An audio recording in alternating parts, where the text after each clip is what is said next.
పెళ్ళైనా పండగైనా వేడుక ఏదైనా పట్టుచీరల ప్రత్యేక వేదిక వారాహి సిల్క్స్. నమస్తే రమగారు. నమస్తే రమగారు, భగవద్గీత ఇది చదువుకుంటే చాలు మన జీవితానికి సంబంధించిన అన్ని విషయాలుకి సంబంధించి ఒక స్పష్టత ఉంటుంది.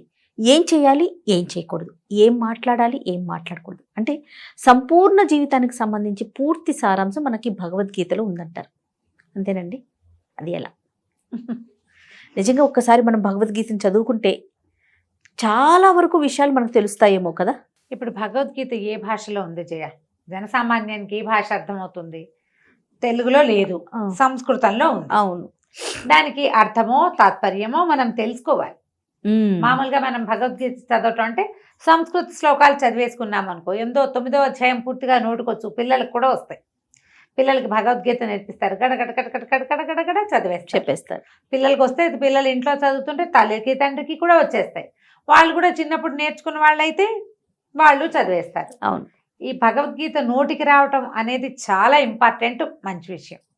దాంతోపాటుగా దాని అర్థము, సారాంశము అర్థం కావాలి.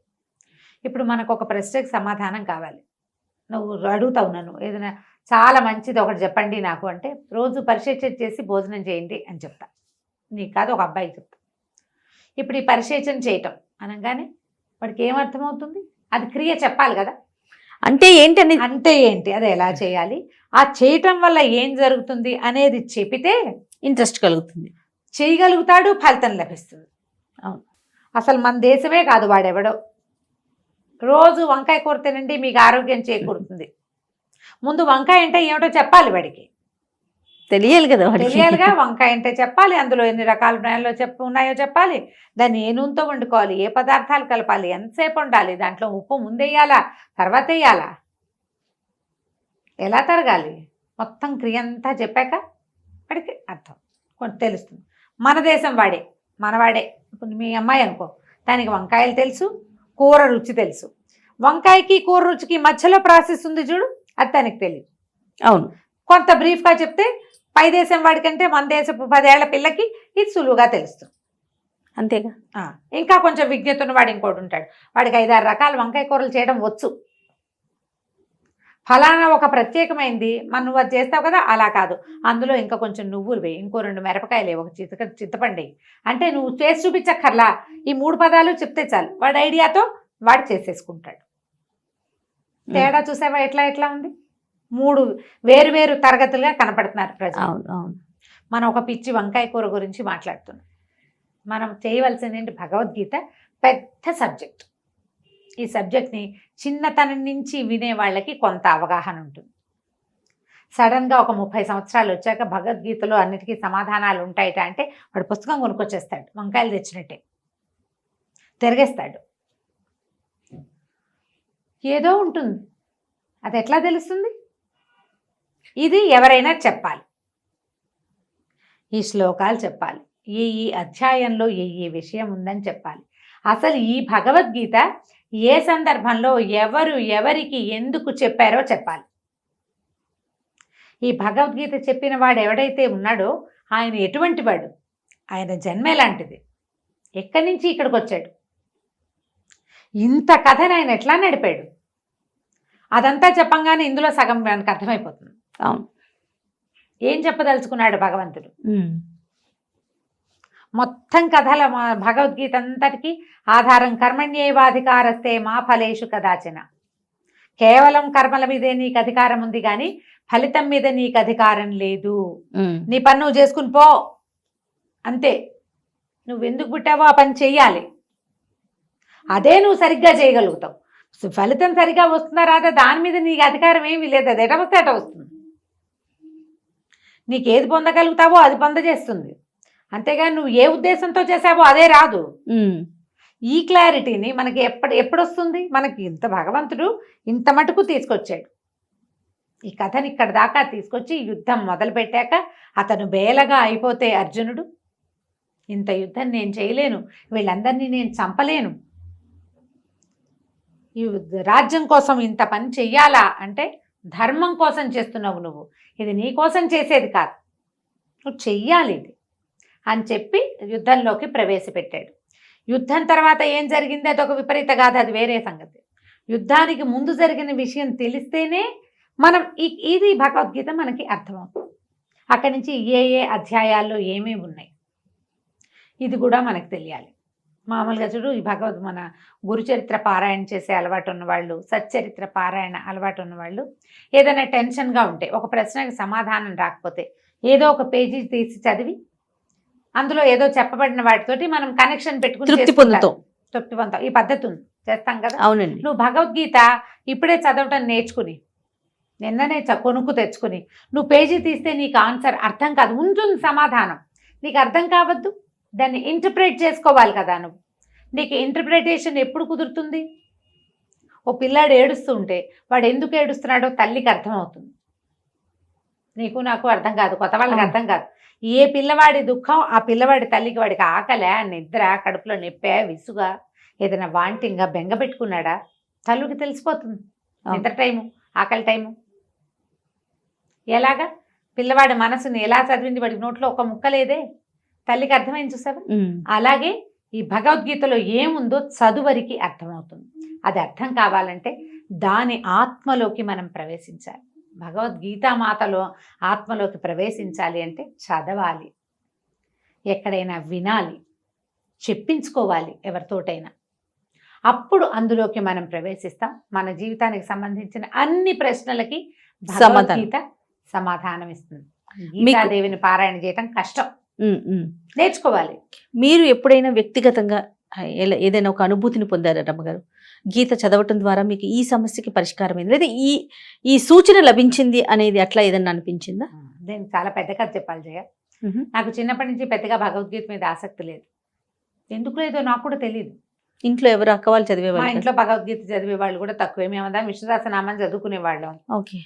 భారతంలో ఏదో ఎందులో ఉంది ఇందులో ఉంది అని ఏమీ లేదు, అలా చదువుతుండేవాళ్ళం. నేను ఏదో లలితా శాస్త్రాలు అవి ఇవి నేర్చుకున్నాను. వర్షాకాలానికి ముందు 9వ అధ్యాయం పారాయణ చేస్తే చదివితే వర్షాలు పడతాయని మా అక్కయ్య చెప్తూ ఉండేది, మంచిది అని. మా పెద్దక్కయ్యలు 4, 5 వరకు ఈ భగవద్గీత మీద ఆసక్తి ఉన్న వాళ్ళు ఉన్నారు. తర్వాత కాలంలో, నా చిన్నప్పుడు కాదు, వాళ్ళు కూడా బాగా పెద్దవాళ్ళు అయ్యాక, నేను కొంచెం పెద్దాన్ని అయ్యాక. అయితే ఇందులో భగవద్గీతలోని కొన్ని శ్లోకాలని 25,000 అలా జప సంఖ్య 25,000 చదివితే పని అవుతుంది, అనుకున్న పనులు అయ్యేందుకు వీటిని ఇట్లా జపం చేసుకోవచ్చు అని ధ్యానమూర్తి పార్థసారథి మా అక్కయ్య జపం చేసింది, అది నాకు తెలుసు. ఏదో ఒక శ్లోకం తీసుకుని జపం చేయటం నేను ఎప్పుడు తిరిగేస్తుండేదాన్ని. నాకేం కోరుకుందో నాకు అర్థమయ్యేది కాదు, ఏ శ్లోకం చదవాలో నిర్ధారించుకోలేకపోయేదాన్ని. ఇలాగే చేస్తాను. అందరం ఇలా ఆటకాయితనంతో ఉంటాం. మన జీవితం కరెక్ట్గా ఏ మలుపు తిరగాలి అన్నది ముందే నిర్ధారించబడి ఉంటుంది, మాస్టర్ ప్లాన్ కదా.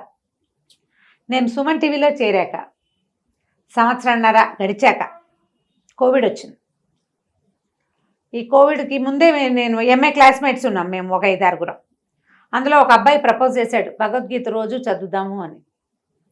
సరే చదవటం ఎలా మొదలుపెట్టాము, జూమ్లో లేకపోతే ఏదో మన ఫేస్బుక్ కాదు, మన వాట్సాప్ గ్రూప్ కాల్లో అందరం ఒక 5-6 కనెక్ట్ అయ్యేవాళ్ళం.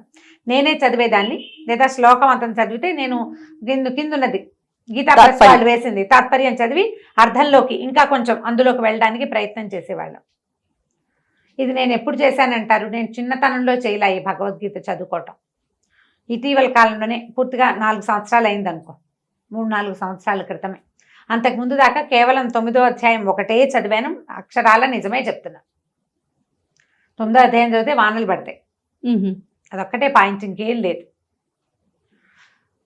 ఈ చదవటం మొదలుపెట్టాక ఎలాంటి చేంజ్ వచ్చిందో నేను అప్పటిదాకా ఎప్పుడు అనుకుంటుండేదాన్ని, నేను మన జీవితంలో ఇలాంటి మార్పు ఎలా సంభవించింది, ఎలా నేను ఇక్కడ దాకా వచ్చాను, అసలు ఇదేంటి ఇంత లేట్ ఏజ్లో ఇలా ఒక కథ మొదలవటం ఏమిటి, ఇందులో ఇది నాకు ప్రొఫెషన్ అవ్వటం ఏంటి, నా ప్రవృత్తి ఇలా వృత్తిగా మారిపోవటం ఏమిటి అని ప్రశ్న ఉండేది నాకు. దేనివల్ల ఇలాంటి టర్న్ వచ్చింది అనేది తెలియలా నాకు. అది నాకు భగవద్గీతలో సమాధానం దొరికింది. అందులో భగవంతుడు చెప్తాడు, నువ్వు ఏదో ఒక ఉపాసన చేసుకుంటూ వెళ్ళు, ఈ జన్మలో నీ ఉపాసన పూర్తి ఫలితాన్ని నువ్వు పొందలేకపోతావు, మోక్షం పొందలేవు, నువ్వు మళ్ళీ పుడతావు, ఉపాసన చేస్తూ చచ్చిపోతావు మధ్యలో. కానీ ఎవడైతే ఉపాసనాపరుడు వదిలేసి మరణిస్తాడో వాడు మళ్ళీ తన జీవితంలో ఎక్కడ వదిలిపెట్టాడో అక్కడి నుంచి మొదలవుతాడు అని. ఎక్కడ వదిలేస్తే అక్కడి నుంచి స్టార్ట్ అవుతుంది. ఓకే. నేను కూడా అందరి పిల్లల్లాగానే అల్లరి పిల్లనే, పెద్దగా మాట వినేదాన్ని కాదు, సరిగ్గా చదువుకోలేదు, ఏదో చదివాను అంతే. బాగా శ్రద్ధ అయిన చదువు, శ్రద్ధాళువుని కాదు, బుద్ధిమంతురాలని కాదు, నేను మామూలు పిల్లని అంతే. అలాంటి ఒక నాకు ఇలాంటి ప్రజ్ఞ ఎలా వచ్చింది అంటే ఇది ముందరి జన్మలోది అని భగవద్గీతే తెలియజేసింది నాకు. ఆ ప్రశ్న ఎప్పటికీ తీరని ప్రశ్నగానే ఉండేది. ఎక్కడ ఎవరినైనా కలిస్తే ఏంటి మీరు సడన్గా ఇలా ఎలా అయ్యారంటే నాకేం తెలుసు, ఈ కథలు చెప్పడం, ఈ మాట్లాడడం ఇది నాకు ముందు నుంచి ఉంది. ఒక రోజున సడన్గా నా లైఫ్లో ఒక టర్న్ వచ్చింది. అది మాస్టర్ ప్లాన్లోనే ఉంది, అది ముందు రాయబడి ఉన్నది అని భగవద్గీతలోనే చెప్పబడింది. నీ పని చేసుకుంటూ వెళ్ళిపో. ఇప్పుడు ఇది నా ప్రయత్నం ఏమీ లేదు, నేనేం చేస్తా, రోజు వస్తామని చదువుకుంటూ ఉంటా. ఇది వరకు కాలక్షేపానికి చదివేదాన్ని, ఇప్పుడు ఎవరికైనా చెప్పటం కోసం చదువుతున్నాను. క్రమంగా నాకు తెలిసింది నేను ఎంతమందికో రుణపడున్నాను. భగవద్గీత వల్లే అర్థమైంది అది నాకు. ఎంతమందికో నా ఒక మాట వాళ్ళకి ధైర్యాన్ని ఇస్తుంది, ఒక మాట వాళ్ళకి సంతోషాన్ని ఇస్తుంది, ఒక మాట వాళ్ళు నాతో పాటు ఆనందిస్తారు దాన్ని. అలాంటి కొంతమంది కోసమే నేను ఇవాళ ఇక్కడ ఉన్నానని అర్థమైంది నాకు. ఇందులో నా గొప్పతనమో నా ప్రజ్ఞో కాదు, ఇలా రాయబడి ఉంది, అది జరుగుతోంది. దానికి నేనేం చేయాలి, త్రికరణ శుద్ధిగా నేనేం చేయాలో అది చేసేయాలి. నో చెప్పకూడదు, చెయ్యాలి. దాంట్లో నా జీవిక ఉంది, నాకు డబ్బు వస్తుంది, ఎంతో కొంత పేరు వస్తుంది, సాటిస్ఫాక్షన్ వస్తుంది. భగవంతుడు ఏ దారిలో నన్ను పెట్టాడో ఆ దారిలో నేను సజావుగా, ఇందులో తప్పుడు మాటలు, తెలివి తక్కువ మాటలు మాట్లాడకూడదు. ఒకవేళ తెలియకపోతే నాకు ఇది తెలియదని చెప్పేయాలి. నేను ఎప్పుడు దాచిపెట్టుకోను ఆ విషయంలో. ఈ విషయం నాకు తెలీదు, ఇది నేను చెప్పలేను, నిర్మోహమాటంగా చెప్పేస్తా. అది చెప్పమని స్క్రీన్ కూడా మనం చాలా సార్లు మాట్లాడుకున్న సందర్భాలు ఉన్నాయి రమ్మగారు. ఈ విషయం మనకంత స్పష్టత లేదు, నాకంత అవగాహన లేదు అనే విషయం చాలా చక్కగా చెప్పేస్తారు మీరు. చెప్తాను, అది నాకు భగవద్గీత నుంచి వచ్చిన ప్రబోధమే. నీకు తెలియపోతే తెలియదని చెప్పు, తెలుసుకుని ఏది చెప్పగలిగితే అది చెప్పు.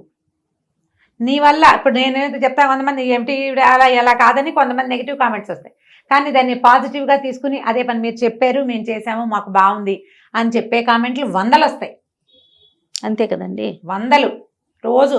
మీరే మాకు నిద్రపోయే టైంకి ఏంటి బెడ్ టైం స్టోరీ నాదే బెడ్ టైం స్టోరీగా, నా వాయిసే బెడ్ టైం స్టోరీగా ఉన్న వాళ్ళు కనీసం 1,00,000 మంది ఉన్నారు మన వ్యూవర్స్లో. నేను ఎక్కడికి వెళ్ళినా రాత్రిపూట మీ కథే వింటాను, మధ్యాహ్నం పూట మీవే వింటాను. మీరే నాకు తోడు. నా ప్రెగ్నెన్సీలో మీ కథలే విన్నాను. నేను అనుకుంటా భగవంతుడు నేను అక్కడెక్కడో ఆపా, దాన్ని కంటిన్యూ చేసి అది ఇక్కడ నన్ను లాగాడు ముందుకి. ఇంతమందితో నా రుణాన్ని ఇలా తీర్చుకునే అవకాశాన్ని ఇచ్చాడు. అది మనకి భగవద్గీత వల్ల అర్థమవుతుంది. నాకు అట్లా అర్థమైంది. సూపర్. తప్పకుండా రియల్లీ గ్రేట్. చదువుకోండి, అర్థం చేసుకునేందుకు ప్రయత్నం చేయండి. దాన్ని గీతాసారము మనకి గీతా ప్రెస్ వాళ్ళు విద్యాప్రకాశానందగిరి వారు రాసింది చాలా ఇష్టం నాకు. గబుక్కుని పేరు స్ట్రైక్ అవుట్, ఆ పుస్తకం పేరు చెప్పలేకపోతున్నా. విద్యాప్రకాశానందగిరి గీతా ప్రెస్ వాళ్ళదే. మీరు అది గనక నిదానంగా చదివితే తాపీగా అర్థమవుతుంది. 3-4 ఫ్రెండ్స్ కలిసి ఒక సర్కిల్గా ఏర్పడండి. ఒకళ్ళు చదువుతారు, ఇంకోళ్ళు వినండి, మిగిలిన వాళ్ళు వినండి. టర్న్స్ తీసుకోండి. ఒకసారి వాళ్ళు చదువుతారు, ఒకసారి మేము చదువుతాం. మీకు మెల్లిగా ఇన్హిబిషన్స్ లేకుండా చదవటం అలవాటు అవుతుంది. తప్పులు ఉంటే కరెక్ట్ చేయబడతాయి. అవి మీ జీవితంలో తప్పుల్ని అది కరెక్ట్ చేస్తుంది. ఏవేవో పొరపాట్లు జరిగిపోతాయి, మనుషులం కదా, వాటిని కరెక్షన్ అవుతూ ఉంటుంది ఎక్కడో చోట. లాంగ్ రన్లో కరెక్ట్ అవుతుంది. తప్పకుండా గీతాని చదువుకోండి. గీతాదేవి మన పక్కన, మన వెనకాల అమ్మలాగా నుంచుంటుంది. మన చెయ్యి పట్టుకుని నడిపిస్తుంది. మనకేంటంటే అలవాటు అవ్వాలి మనకు అది. ఆ చేయి పుచ్చుకుని నడవటం అనేది కనుక నేర్చుకుంటే ఇంకా అది చదవాలా, ఇది చదవాలా, అది నేర్చుకోవాలా ఏమొద్దు, ఒట్టి భగవద్గీతనే పట్టుకోండి. ఆమె మనని చక్కగా తీసుకెళ్ళిపోతుంది అన్ని చోట్లకి. మనం ఏది చేయాలో అది చేయిస్తుంది, ఏది చేయకూడదో అది మాన్పించేస్తుంది. వినడం నేర్చుకోవాలి మనం, అంతే. రైట్. నమస్తే. నమస్తే.